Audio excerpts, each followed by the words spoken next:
자, 351페이지 하겠습니다.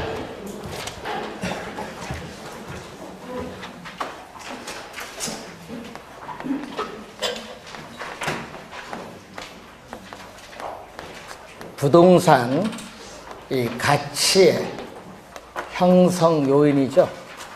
자, 이 부동산의 경제적 가치에 영향을 미치는 일반 요인, 지역 요인, 개별 요인을 말합니다. 이 부동산 가치의 형성 요인이 이 부동산 이 가치의 발생 요인에 영향을 미치고 있습니다. 또 이 부동산 가치의 발생 요인은 또 부동산 가치에 영향을 미치죠. 자, 지금 부동산 가치에 영향을 미치는 이 가치의 발생 요인은 크게 이 경제적 측면에서의 요인과 이 법적 측면에서의 요인으로 우리가 나누어 볼 수 있습니다. 자, 이 경제적 측면에서의 요인은 부동산을 우리가 사고자 하는 수요와 팔고자 하는 공급의 상호 결합의 작용에 의해서 부동산 가치에 영향을 주는데, 자, 이 수요 측면의 요인이 두 가지가 있어요. 자, 우선은 유용성 또는 효용이라고 하죠. 자, 이 부동산에 관한 욕구, 부동산에 관한 인간의 욕구라든지 이 니즈, 필요라고 하죠. 욕구나 필요를 충족시켜 줄 수 있는 재화의 능력을 유용성이라고 하는데, 자, 그럼 이 유용성을 우리가 측정하는 지표, 기준이 있습니다. 유용성을 측정하는 지표, 기준을 보면은 주거용, 상업용, 공업용 세 가지 측면에서 바라볼 수 있는데, 이 주거용은 주택을 소유하여 생활함으로써 느끼는 만족입니다. 그래서 여러분 내적인 만족성도 있고 또 외적인 만족도 있거든요. 그래서 이것을 쾌적성으로 표현합니다. 상업용 부동산은 부동산을 이용함으로써 얻어지는 경제적 이익과 관련이 있고, 또 부동산을 생산 과정에 이용함으로써 우리는 타당성을 분석하는 생산성이 있습니다. 자, 이 측정하는 기준이 있고, 또 유효 수요는 실질적인 구매력을 갖춘 수요라고 하는데, 자, 우리 앞에서 수요를 배울 때 유효 수요는 부동산을 살 의사, 욕구도 있고 부동산을 구입을 할 수 있는 지불 능력도 갖춘 게 바로 유효 수요다. 자, 주의할 것은 이 살 의사는 있지만은 지불 능력이 있으면 유효 수요라고 말할 수는 없죠. 이 두 가지를 다 갖추고 있어야 된다. 자, 지불 능력이 있어야 뭐가 되죠? 유효 수요가 된다는 거죠. 자, 두 가지 측면은 수요 측면이 됩니다. 자, 그리고 공급 측면에서는 상대적 희소성이죠. 자, 이 희소성은 여러분이 토지의 특성 중 어디서 배웠냐면 부증성에서 배웠어요. 부증성. 그래서 자연적 특성이죠. 토지를 소유하고자 하는 인간의 욕망은 무한한데, 그 무한한 욕망을 충족시켜줄 자원은 한정되는데, 문제는 희소성이 있는데 또 토지 이용에서의 용도의 다양성의 특성에 의해서 용도를 전환을 하죠. 토지 이용에서의 용도의 전환을 통해서 임야, 산을 택지로 조성해서 공급은 가능한데, 그 공급이 수요에 비해서 양적, 질적으로 부족한 상태를 상대적을 붙여요. 상대적 희소성이라고 하는데, 이 상대적 희소성도 시간의 경과함에 따라 가중될 수밖에 없다. 자, 그리고 법적 측면에서 요인으로서 우리가 알프레드 링이라는 교수는 이걸 이전성으로 표현을 하는데, 문제는 이 이전성인데, 이 토지는 지리적 위치가 고정되어 있기 때문에 물리적으로 이동을 할 수 없어요. 그럼 이전성은 권리의 이전입니다. 법적으로 권리가 이전된다. 즉 부동산에 관한 소유권에 대한 통제의 정도가 한 사람에게서 다른 사람에게로 완전히 일부 이전되는 것이 아니라 완전히 권리가 이전된다는 것을 의미하는 개념이죠. 자, 부동산 가치의 발생 요인에 영향을 미치는 여러 가지 요인이 형성 요인인데 일반 경제 사회에 여러 요인이 부동산 상태 및 가치 수준에 영향을 미치는 일반 요인이 있겠죠. 자, 요즘 뉴스 많이 나오는 뭐 교육이라든지 또 복지라든지 부동산 거래에 있어서의 관행, 공공시설 정비 이런 것은 사회적 요인과 관련했습니다. 자, 그리고 교통 체계의 상태, 세금 부담의 상태, 요즘 고용, 임금, 뭐 산업 구조 이런 것은 경제적 요인과 관련이 있고 세금과 관련된 제도라든지 또 토지 이용 규제 그리고 뭐 가격 통제 이런 건 행정적 요인과 관련이 있습니다. 이 일반적인 제요인이 지역의 자연적 조건과 결합해서 지역의 부동산 상태, 가치 수준에 영향을 미치는 지역 요인이 있고 이 지역 요인이 우리는 지역 내에서 개별 부동산인 토지, 건물의 개별적인 상태나 이 가치에 영향을 미치는 개별 요인이 있어요. 자, 이 일반 요인, 지역 요인, 개별 요인이 가치 형성의 3대 요인이다. 이렇게 보시면 되겠죠.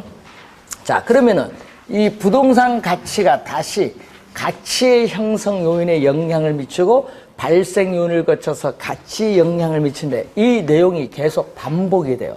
이 반복되는 과정에서 우리는 부동산 가치의 여러 가지 원칙이 우리가 성립을 합니다. 그럼 부동산 가치 여러 가지 원칙이 작년에 또 출제를 또 했었죠. 그래서 여러분 교재 보시면은 가치의 여러 가지 원칙이 이제 357페이지에 나와 있습니다. 자, 부동산 가치가 어떻게 형성되고 유지되는가에 관한 이 법칙성을 추출을 해요. 그래서 부동산을 평가 활동을 하는데 중요한 지침으로 삼으려는 하나의 행동 기준을 부동산 가치의 여러 가지 원칙인데 이 가치 여러 가지 원칙은 각기 고립되어 작용하는 것이 아니라 직접적으로 또는 간접적으로 관련이 돼서 영향을 미치고 있다는 그러한 내용이겠죠. 그래서 부동산 가치 판단의 중요한 전제가 되는 원칙이 최유효 이용의 원칙이죠. 최유효 이용의 성립 근거는 부증성과 용도의 다양성을 근거로 하는데 자, 부동산 가격은 최유효 이용의 상태를 전제로 파악이 되는 가격을 표준으로 하여 형성된다는 원칙입니다. 이 최유효 이용의 토대가 되는 이 시간의 원칙이 있겠죠. 자, 최유효 이용의 이 토대가 되는 원칙, 이 시간에 있어서의 원칙이 우리가 두 가지가 있어요. 자, 이 두 가지가 지금 나타나는데, 자, 먼저 여러분 교재 359페이지 보시면은 358페이지 보시면 변동이 나오죠, 밑에. 변동. 부동산 가치에 영향을 미치는 가치 형성 요인은 항상 변동을 하고 있습니다. 그 변동의 인과 과정 속에서 부동산 가치가 형성된다는 원칙입니다. 자, 그래서 이 변동의 원칙은 또 시험에 자주 나오죠. 즉, 부동산 가치에 영향을 미치는 가치 형성 요인은 항상 변동하기 때문에 부동산 가치는 특정의 기준 시점에서만 타당성이 인정되고 있다. 그래서 이 기준 시점이 시험의 단골이죠. 기준 시점. 우리가 확정에 있어서의 필요성이 또 나타나죠. 자, 기준 시점. 작년에 또 출제를 한 지문이죠. 기준 시점은 작년에 요걸 출제했죠. 자, 우리나라 감정 평가에 관한 규칙. 그러니까 제2조. 제2호에 보면 뭐를 나왔어요?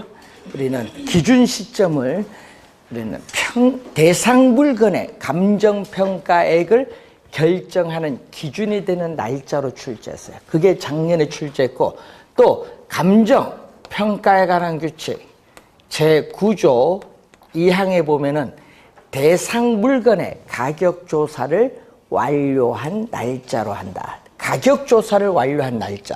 이걸 또 우리가 출제를 했죠. 그래서 시험 문제 대상 물건의 가격, 현장 조사가 아닙니다. 이 가격 조사를 완료한 날짜. 가격 조사를 완료한 날짜로 합니다. 다만 기준 시점을 미리 정하였을 때는 그 날짜에 가격 조사가 가능한 경우에만 기준 시점으로 정할 수 있다. 요 2항 자주 또 출제를 하는 내용이죠. 자, 그리고 시간이 경과함에 따라 노후화가 진행되면서 부동산 가치는 하락을 하는데, 이걸 우리는 전문용어로 뭐라고 하죠? 물리적 감가. 물리적 감가. 자, 이따가 또 배우시게 될 거래 사례 비교법에서 나타나는 시점 수정의 이론적 또 근거를 또 제시해 주죠. 변동의 원칙과 우선 관련이 있다. 자, 그래서 그것을 우선 확인을 한번 해 두시면 되겠고, 자, 여러분 교재 359페이지로 오시면은 예측의 원칙이죠.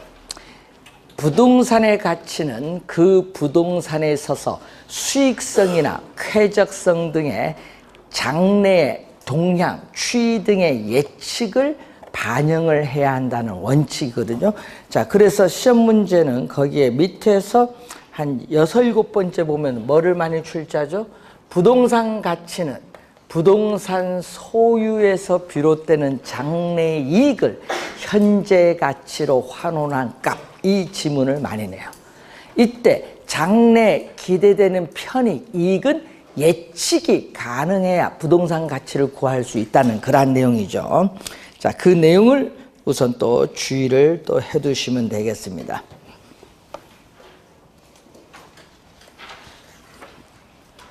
자, 그리고 이제 균형으로 가죠. 자, 이 최유효 우리가 이용의 원칙에 있어서 내부적 요인이 이렇게 4가지가 나옵니다. 자, 이 4가지는요, 최유효 이용의 원칙의 내부적 요인. 요거는 토대, 2개는 토대가 되는 시간 원칙이지만 요 내부적 요인을 나타내는 공간적 원칙입니다. 자, 우선은 뭐가 나오죠? 우리는 균형이 나오죠. 균형.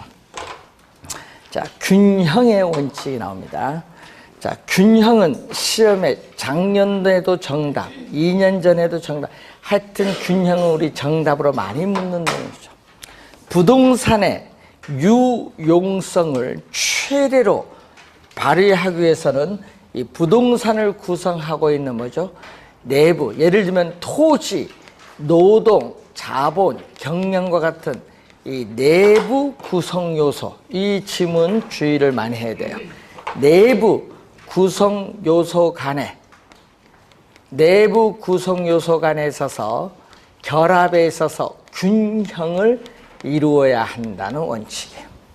내부 구성 요소 간의 균형을 이루어야 되는데, 자, 예를 들어서 이 상가 건축물 면적에 비해서 주차장 부지 면적이 협소해서 상가 건축물 가격이 하락을 한다. 그럼 이것은 균형에 뭐다? 위배를 해서. 위배를 해서 우리 나타난 부동산 가치가 하락하는 것은 뭐 때문에? 기능적 측면에서 뭐가 감가가 발생해서 부동산 가치가 하락을 합니다. 작년과 이 3년 전과 작년은요, 이 기능적 감가 얘가 나왔잖아. 기능적 감가. 살에 주어지고 어느 원칙이냐 묻잖아요. 예, 기능적 감가라는 걸 항상 염두에 두셔야 됩니다. 자, 균형의 원칙에 대한 그러한 내용이고, 자, 360페이지 보시면은 이 수익, 체증, 체감이죠. 이 단위당 투자액을 증가시키면 수익이 증가하다가 일정한 단계를 지나서부터는 오히려 수익이 감소한다는 원칙인데, 자, 여러분, 건물을 경제적 측면에서의 건물의 적정 층수가 몇 층이냐. 자, 여러분, 건물을 10층까지 건설하면요, 수익이 최대입니다. 근데 12층을 졌더니 오히려 수익이 줄어들어요. 그러면 이 건물의 수익을 최대로 얻기 위해서 적정 층수가 몇 층이냐, 이걸 판단을 해야 돼. 그걸 우리는 뭐라고 하죠? 거기 한계 수익점, 한계 수익점이라고 해요. 한계 수익점 밑줄 색깔 되어 있어요. 경제적 측면에서 이 건물의 적정한 층수를 판단하는 겁니다. 자, 그리고 수익 배분의 원칙. 수익 배분의 원칙을 잉여 생산성의 원리라고 하죠. 자, 수익 배분의 원칙은 잉여 생산성의 원리라고 하는데, 자, 수익 배분의 원칙은 생산 요소인 노동도 있고 자본도 있고 경영도 있고 또 뭐도 있죠? 토지가 있는데, 토지는 지리적 위치가 고정되어 이동할 수 없어요. 그래서 이 생산 요소를 투입을 했어요. 생산 요소를 생산 과정에 투입을 해서 발생한 총 수익에서 뭐를 요 노동, 자본, 경영, 이 움직일 수 있는 대가, 노동에 대한 대가, 자본에 대한 대가, 경영에 대한 대가, 유동성, 움직일 수 있는, 토지는 움직일 수 없어요. 움직일 수 있는 생산 요소인 노동, 자본, 경영에 대한 대가를 지불하고 남은 것을 뭐죠? 잔여. 여러분, 잔여를 뭐라고 한다? 나머지. 잔여를 나머지입니다. 이 나머지 잔여 수익을 위치가 고정된 토지에 제일 맨 마지막으로 배분하라는 원칙을 수익 배분의 원칙. 그래서 잔여가 꼭 나오거든요. 그래서 거기 보면 토지 잔여법의 이론적 근거, 이 지문을 제일 많이 낸 거예요. 잔여만 나오면 무슨 원칙? 수익 배분.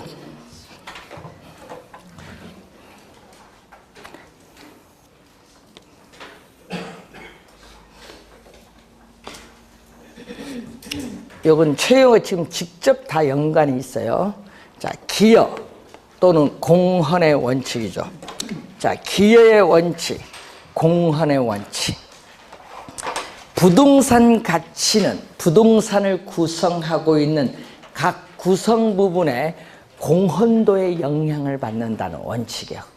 그래서 부동산 가치는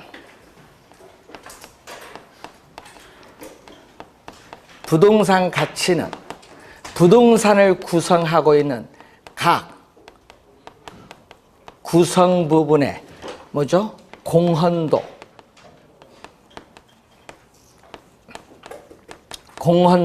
기여도를 합한 것을 말합니다.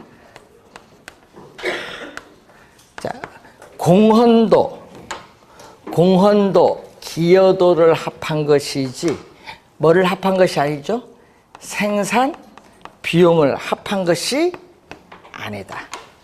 기여도를 합한 거지 생산비를 합한 것은 아니다. 거기에 밑에서 5번째 디귿 상당히 또 중요하죠.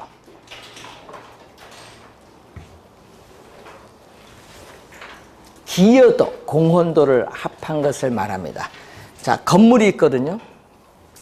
자, 토지에 건물이 1층, 2층인데 비용을 추가로 투입을 해서 이 3층을 뭐 하고자 한다? 증축을 하고자 한다. 3층을 증축을 할 때 이 3층의 이 일부분, 이 3층의 이 일부분이 전체의 부동산의 가격이라든지 수익 획득에 어느 정도 기여하느냐. 공헌도가 높으면 투자를 할까요, 말까요? 예? 해야죠. 여러분, 증축하는데 1억 드는데 부동산 가격은 3억이 오른다. 그럼 해야지. 예? 그럼 해야죠. 그래서 부분과 전체의 관계에서 보는 거죠. 그래서 추가 투자 여부를 묻는 거죠. 추가 이 투자에 있어서의 이 적정성 여부를 판단합니다. 또 주어진 필지를 또 인접필지와 합병하는 것을 법적으로 또 합필이죠. 합필하면 또 가치가 높아진다. 그럼 또 판단을 해줘. 추가 투자를 해도 되느냐 마느냐. 자, 이런 것을 우선 염두에 두시면 되겠죠. 자, 우선은 내부적 요인 4가지를 우선 봤습니다. 자, 362페이지로 오시면은 외부적 요인으로 가겠죠.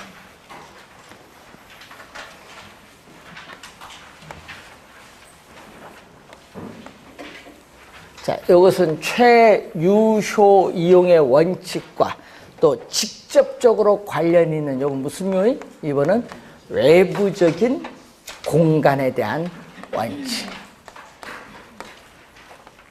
자, 적합, 경쟁의 원칙. 외부성인데 또 작년 시험에 적합과 균형이 정답을 물었죠. 하여튼 적합 균형은 우리 상당히 단골입니다. 부동산의 유용성을 최대로 발휘하기 위해서는 부동산이 그 부동산을 둘러싼 외부 환경에 적합, 어울려야 한다는 원칙. 어울려야 된다. 그래서 이 적합의 원칙은 외부 환경에 적합해야 돼. 부동산을 둘러싼 외부 환경에 적합, 어울려야 된다. 외부 환경에 어울려야 돼. 주택은 주거지역에, 상가 점포는 상업지역에, 공장은 공업지역에 있어야 돼요. 그런데 어울리지 못해요. 위배가 됐다. 자, 공업지역에 주택이 들어서면은 공업지역의 이용에 어울리지 주택은 못해서 주택 가격은 하락을 하는데 이것을 전문용어로 경제적 감가. 경제적 감가는 균형의 원칙과 관련 없고 무슨 원칙? 예? 적합의 원칙과 관련했다. 시험에 나오면 사례가 딱 주어지고 어느 원칙 묻잖아요. 그래서 사례 나올 때 판단할 수 있으면 돼요. 자, 경쟁의 원칙. 부동산 가격은 대체성이 있는 재화 및 부동산 간의 경쟁을 하게 돼요. 경쟁을 통해서 초과 이윤이 소멸된다. 그러면 경쟁을 하게 되면요, 초과 이윤이 소멸되는 지점을 기준으로 해야 형성되죠. 초과 이윤이 나오면 경쟁. 초과 이윤이 있으니까 경쟁이 발생하고 초과 이윤이 없어요. 소멸되면 경쟁도 없어진다는 거죠. 하여튼 시험 지문에 초과 이윤이 뜨면 무슨 원칙? 경쟁의 원칙. 자, 외부성은 외부 효과 배우셨어요. 토지는 위치가 고정되어 있기 때문에 그 토지를 둘러싼 외부 환경 조건에 영향을 받는 거죠. 그래서 부동산 가격이 오를 수도 있고 내릴 수도 있다는 것을 말합니다. 외부 환경 조건에 영향을 받아요. 그렇습니다. 자, 우선 보시고 또 요거는요 직접 안 가네요. 여러분 최유효율과 직접 연결 안 됐죠. 경쟁을 통해서 연결되니까 간접적으로 연결돼요. 무슨 원칙? 수요 공급의 원칙.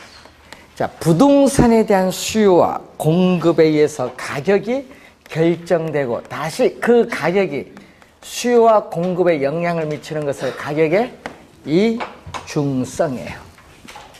자, 또 여기서 빠져나간 또 요 두 개죠. 최유효 이용의 원칙과 직접적으로는 관련이 없고 이 경쟁을 통해서 이렇게 간접적으로 관련이 있다. 간접. 대체가 잘 나오죠. 부동산 가격은 대체성 있는 재화 및 부동산 간의 상호작용을 통해서 형성되는데 하여튼 유사성 있는 대체성 있는 부동산의 영향을 받아요.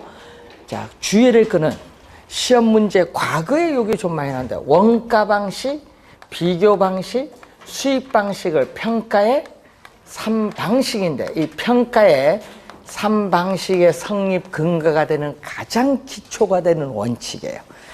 자, 요거 우선 출제를 많이 했었고 그리고 최근엔 요걸 나오대요. 부동산의 효용이 동일하다. 유용성이 동일하다면 가격이 싼 것을 선택하고 부동산 가격이 동일하다면 효용이 높은 것을 선택한다. 이 질문을 자주 내요. 요즘에. 체크해 두시고요.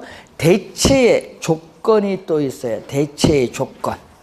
자, 여러분이 거기에 중간 내용의 기억에 대체의 조건을 보면요. 부동산의 용도, 효용, 가격 면에서 어떻게 돼요? 부동산 간, 또 부동산과 일반 상품 간의 뭐다? 동일성 또는 유사성이 있어야 대체가 가능하다는 내용입니다. 자, 기회비용의 원칙. 자, 기회비용은 투자 이론에서 배우셨어요. 기회비용은 뭐죠? 어떤 것을 선택을 하면은 포기되는 것의 최대의 가치가 기회비용이에요. 자, 여러분 도심 지역의 공업용지와 동일한 효용을 가지는 도시 외곽의 공업용지가 있어요. 자, 여러분 공업용지인데 문제는 도심 지역의 공업용지나 도시 외곽에 있는 공업용지나 동일한 효용을 가지고 있어요. 효용을 가지고 있는데 문제는 도시 외곽에 있는 공업용지보다 효용은 같은데 도심 지역의 공업용지 가격이 더 비싸요. 더 비싸요. 이유는 도심에서는 땅 가격이 비싸니까 뭐를 이용해야 된다? 상업용으로 이용을 했는데 뭐를 이용했다? 공업용으로 선택을 해서 이용한 포기는 뭐를 포기했어요? 상업용 포기했잖아요. 상업용 가격이 공업용보다 비싸죠. 그래서 도심 지역의 공업용지 가격이 외곽보다 비싸다. 무슨 원칙? 기회비용의 원칙. 기회비용의 원칙. 그래서 부동산을 선택해서 투자했을 경우에 부동산 가격은 포기된 가치를 반영을 해야 한다는 원칙을 말합니다. 자, 지역 분석, 개별 분석 370페이지로 오는데 381페이지 표도 우리 참고하시면서 381페이지에 표가 하나 나와요.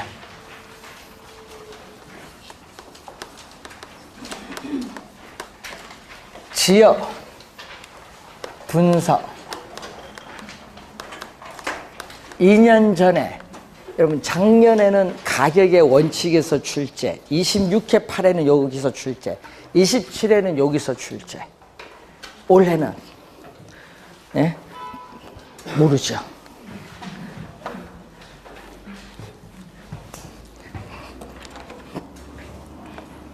시험에 지역 개별 분석 나오면 의를 우선 제일 많이 출제를 해요.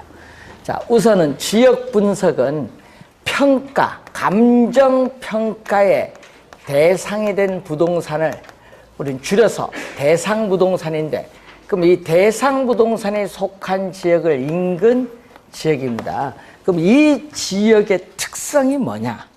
자, 여러분 어떤 지역이 다른 지역과 구별이 되는 특징이 있어요. 자, 여러분 광명 철상동 있죠. KTX역 거기 동네하고 다르죠.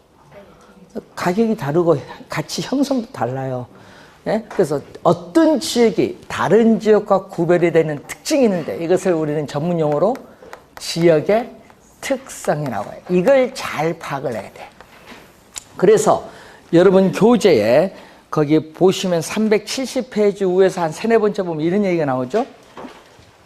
이제 부동산, 대상 부동산이 어떤 지역에 속하는가? 주거지역에 속하느냐? 상업지역에 속하느냐? 공업지역에 속하느냐? 용도성을 파악을 해야 돼요. 그리고 그 지역의 특성은, 요거 지역의 특성은 무엇인가 파악을 하고, 그 지역의 특성이 이 대상 부동산의 가치 형성에 전반적인 영향을 미치는 지역 요인에 대한 분석을 하는 것을 우리는 전문용어로 뭐라고 한다? 지역 분석이다. 그 지문도 한 3번 출제한 것 같아요.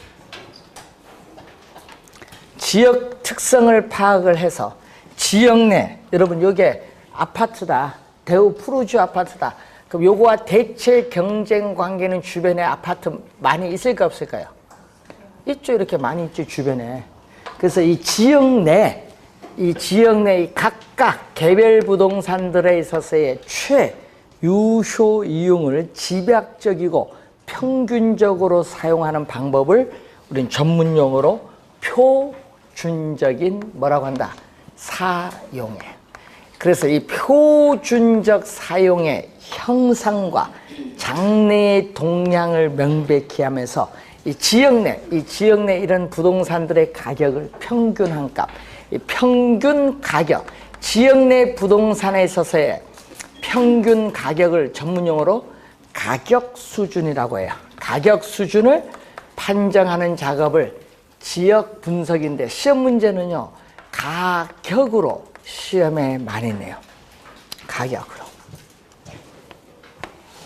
가격은 한 물건의 값. 가격 수준은 지역 내 부동산의 가격을 평균한 값, 평균 가격.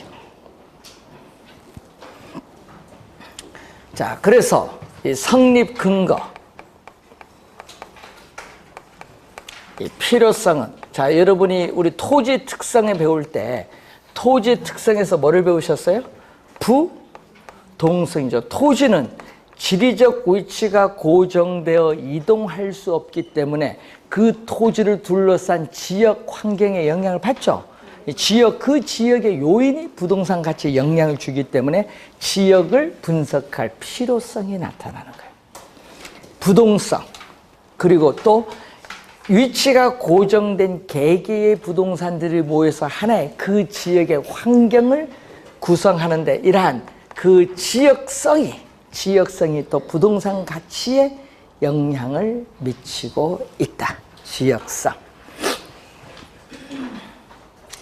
자, 그리고 또 시험 문제에 또 많이 출제되는 거, 2년 전 또 정답을 또 여기서 물었습니다. 절차상 어느 걸 먼저 분석할 거냐?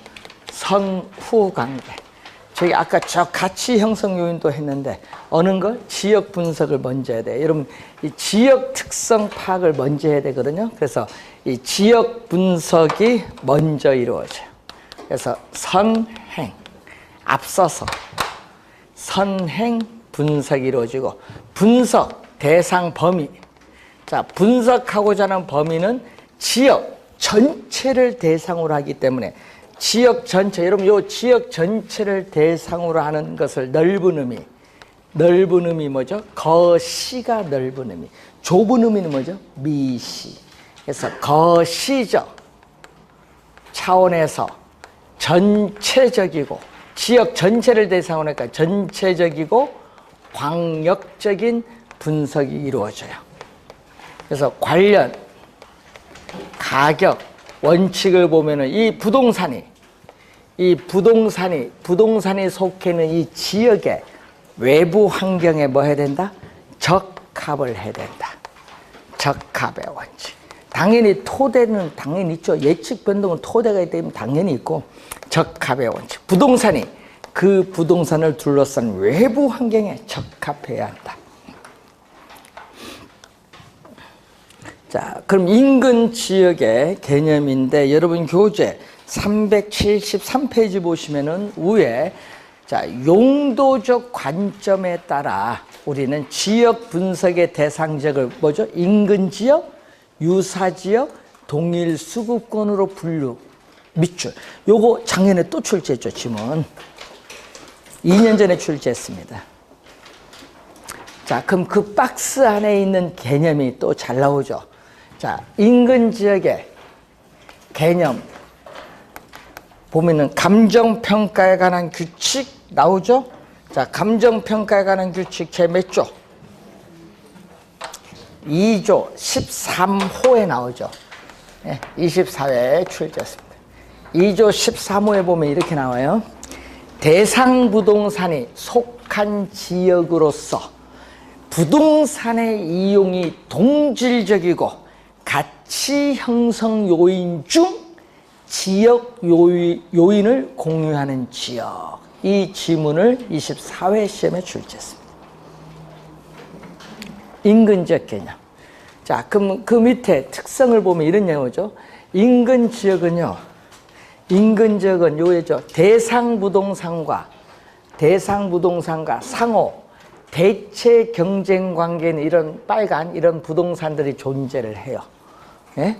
존재하고 또 용도적, 기능적으로 동질성이 있어요. 용도적 공통성, 기능적 동질성이 있어야 밑줄 그으면 되겠죠. 용도적 공통성, 기능적 동질성이 있는 지역입니다. 그래서 대상 부동산의 가치 형성이 어떻게 돼요? 이 대상 부동산의 가치 형성에 직접적으로 영향을 미치는, 직접이 또 포인트인데 시험에는 간접으로 또 많이 출제해요. 직접 영향을 미친다. 그래서 인근 지역은요, 도시나 농촌과 같은 지역 사회보다는 작은 지역을 말해요. 작은 지역이고, 인근 지역의 범위는 고정된 것이 아니죠. 전철 노선이 연장되면 더 확대되잖아요. 인근 지역의 범위는 고정적, 경직적이 아니라 유동적, 가변적 변화를 하기 때문에 인근 지역의 범위를 파악을 할 때는 시간이 경과함에 따라 어떻게 변하고 있느냐 동태적으로 분석해야 돼.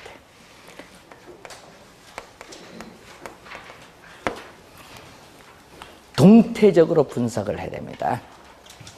자, 그래서 인근 지역에 우리가 관련해서 374페이지에 밑에서 7번째 경계 설정 시 유의사항 보시면 인근 지역의 범위가 지나치게 확대가 되면, 넓어지면은 사례 수집은 쉬운데 용도적 동질성이 떨어져서 가격 수준 판정이 곤란해져요. 근데 인근 지역의 범위를 너무 좁게 설정하면은 용도적 동질성은 높은데 사례 수집은 또 곤란하다는 또 문제가 있기 때문에 감정평가사가 인근 지역의 범위를 정하는 경우가 많죠. 자, 그리고 또 국토의 계획 및 이용에 관한 법령상 어떻게 돼요? 용도, 지역, 지구와 항상 일치하는 것은 아니다. 일치할 수도 있고 일치하지 않을 수도 있다는 거. 자, 인근 지역은 그렇고, 그럼 유사 지역은 그림에서 보면은 유사 지역 개념 과거 13, 14, 15에 출제했었죠.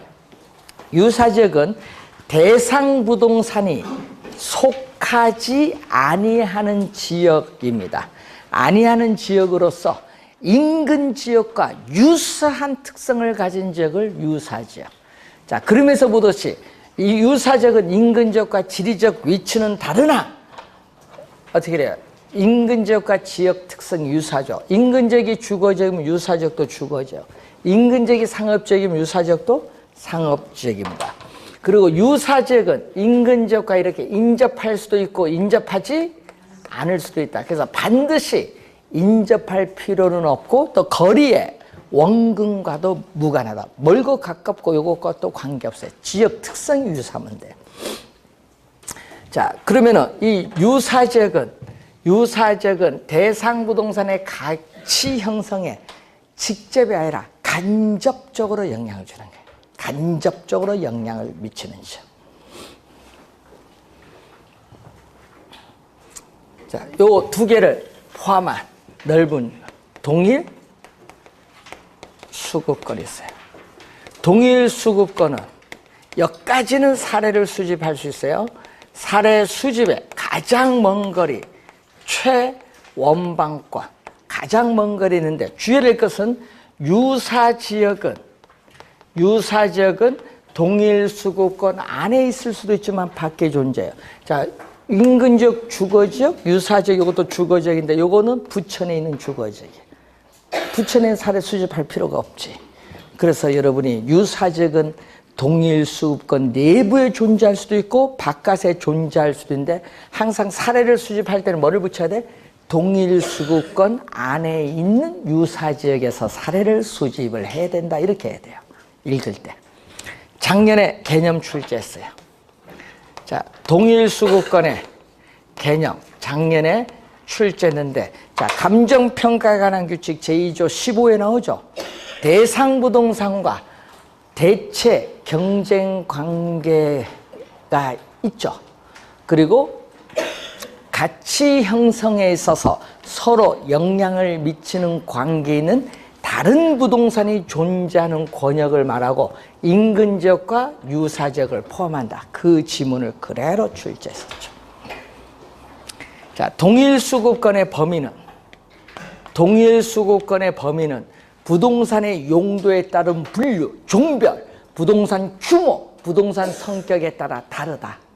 동일한 것이 아니라 다른데 그래서 여러분이 시험에 많이 나오는 게 우선 주거지가 많이 나와요. 주거지의 동일 수급권의 범위. 자, 주거지는 도심의 사무실로 통근이 가능한 지역 범위와 거의 대체로 일치하는 경향이 있어요.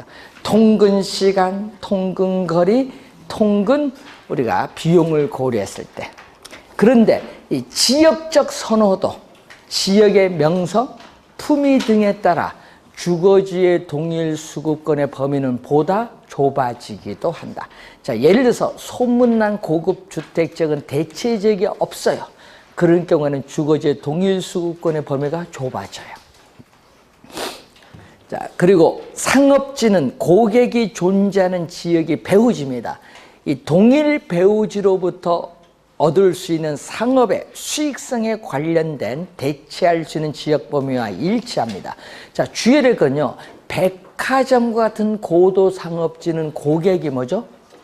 원거리에서 찾아오거든요. 범위가 넓어요. 편의점은 가까운 거리에서 찾아오거든요. 그래서 보통 상업지인 편의점보다 뭐가 더 넓어요? 고도 상업지가 보다 넓은 지역을 기반으로 한다. 자, 여러분 광명에서 공부하고 있으니까 광명 인구 몇 명? 물어봐야지. 15만 얼마 안 되네. 30만 명이요? 6월 13일 선거하면 이제 막 나오잖아. 광명이. 그런 게 중요한 거예요. 광명 나오면 거기에 뭐 나오냐? 투표권자 몇 명 나오거든요. 그럼 투표권자 몇 명 하면 이 정도는 거기서 이제 또 30세, 20세 막 구분돼서 나와요. 그럼 우리는 뭐만 보면 돼? 30세 이상만 보면 돼. 구매력이 있는, 부동산 구매력이 있는. 20대 그건 볼 것도 없어. 네, 그런 걸 이제 잘 봐야 돼. 구매력이 어느 정도 되냐. 인구가 증가하느냐, 줄어드느냐. 이런 걸 잘 보셔야 돼. 응? 그런 걸 생각했던 자료가 막 이제 뉴스 나오고 신문에 나오고 그래. 그런 걸 잘 스크랩 해뒀다가 아니면은 여러분 시청 가시면 돼요. 시청 가시면은 5년마다 통계 자료 하는 거 있어요. 통계청. 그걸 아니면은 컴퓨터로 뽑든지. 그런 걸 잘 분석을 하셔야 돼. 그래서 항상 우리는 어디 가야 된다? 가격이 오른 지역으로 가야 되는 거야. 예? 여러분 후퇴하는 지역 있죠? 지역이 쇠퇴하는 지역, 부동산 가격도 하락해요. 그런 지역에 가면 안 되는 거예요. 뭐든지 가격이 상승할 수 있는 지역으로. 모든 게 모이거든요. 항상 그게 보면. 주거지. 공업지는 뭐죠? 공업지는 생산이잖아요. 그래서 여러분 소비지, 시장, 지향형 입지 산업이냐? 아니면은 원료, 자원, 지향형 입지 산업이냐에 따라 달라지겠지만은 최근에는 생산면에서 효율성, 비용면에서 경제성 이런 걸 다 고려를 해야 돼. 뭐 수송비도 전략할 수 있어야 되고 그래서 최근에는 수송수단이 발달이 많이 되어 있습니다. 그래서 공업지의 동일 수급권의 범위는 전국적인 경우가 되고 최근엔 또 글로벌화가 되기도 하죠. 그리고 시험 문제는 후보지, 이행지, 후보지, 뭐죠? 이행지. 후보지, 이행지. 여러분, 시험 문제 출제원들은요, 요거 상당히 중요한데, 요 두 개 중에 우리 후보지 좋아하거든요, 출제원. 혹시 알아요? 원래 10월 24일 시험에 나올지. 농담 사는 게 팍팍 튀어나올 수 있어요. 자, 후보지, 이행지가 상당히 중요한 용어거든요. 전환, 이행 후에 용도적 지역과 일치하는 경향이 있는데, 성숙도가 높을 수도 있고 낮을 수도 있는데, 성숙도가 낮다는 것은요, 바로 건축할 수 없어요. 뭐 논밭 임야예요. 바로 건축할 수 없는 논밭 임야인데, 이런 경우에는 어떻게 돼요? 우리는 전환, 이행되기 전, 전환, 이행되기 전을 기준해요. 전에 용도적 지역과 일치하는 경향이 있다. 성숙도가 낮은 경우를 지문에 자주 출제를 하고 있습니다. 자, 여러분이 26회 판례는 가치의 원칙에서 출제했고요. 27회는 지역 개별 분석에서 출제했고, 그리고 여기서는 가치 발생, 여기서는 22회, 24회 돌아가면서 막 나오거든요. 그래서 올해는 어디서 나올지 모르겠어요. 자, 개별 분석. 개별 분석은 요 하나를 분석합니다. 이 대상 부동산에 뭐를 분석하죠? 개별 요인을 분석해요. 여러분, 개별 요인을 분석하는 것은 토지 특성 중 뭐에 근거? 개별성 근거. 개별 요인을 분석해서 대상 부동산의 최선의 이용인 최유효 이용을 뭐 한다? 판정. 최유효 이용 판정과 관련해서는 또 용도의 다양성에 근거를 해요. 그래서 최유효 이용을 판정해서 구체적으로 가격을 구하는 것을 목적으로 하는데, 자, 우리는 개개의 부동산의 최유효 이용의 집약적이고 평균적인 사용 방법이 표준적 사용인데, 이 표준적 최유효 이용은 표준적 사용을 지표로 해서 결정되는 피결정성을 가져요. 그래서 어떤 지역이 다른 지역과 구별이 되는 특징이 뭐냐? 이 지역 특성의 제약하에 개별 요인 분석이 이루어지기 때문에 지역이 먼저 선행이라면 개별은 나중에 무슨 분석? 후행 분석이다. 자, 그리고 여기는 가격 수준이고, 여기는 뭐죠? 가격이라는 걸 좀 주의해 두시고, 여기는 대상 부동산 하나만 분석하니까 여기는 무슨 차원? 미시적. 지역 전체가 아닌 대상 부동산 하니까 미시적 차원이고, 전체에 대해서 뭐죠? 요 전체에 대해서 하나잖아요. 부분. 전체에 대해서는 뭐죠? 부분 분석.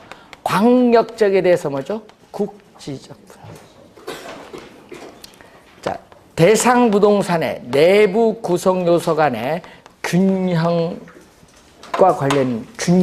원칙과 관련이 있습니다. 그래서 이렇게 해서 지역 분석, 개별 분석에 대한 설명을 마치고 잠시 쉬고 390페이지로 갔습니다.